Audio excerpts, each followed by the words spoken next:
Thomas Soto. L'innovation à Nice Mbida, une nouvelle ruée vers l'or va commencer. Après les États-Unis, c'est la Chine qui veut aller prospecter, pas n'importe où, prospecter dans l'espace sur des astéroïdes. Oui, on en a déjà parlé ici même. Certains astéroïdes contiennent une concentration incroyable en métaux spéciaux.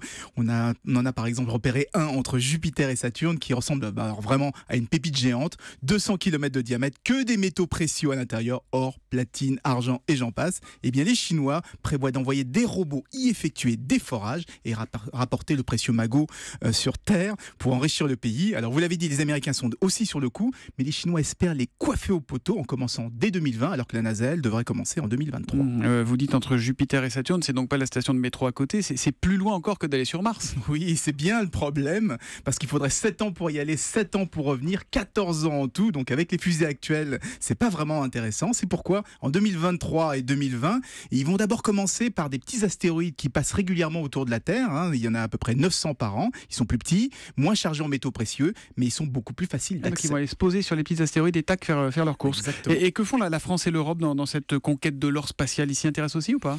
Non, pour l'instant, il n'y a aucun programme officiel, mais ça ne veut pas dire que l'Europe est en retard, parce que malgré toutes les belles annonces des Américains et des Chinois, les seuls jusqu'ici à avoir réussi à faire atterrir un robot sur un astéroïde, ce sont les Européens, avec la sonde Rosetta et le robot Philae.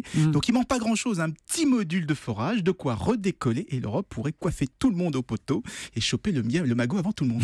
Le magot de la ruée sur l'or spatial raconté ce matin par Anissé Mbida. À demain, Anissé.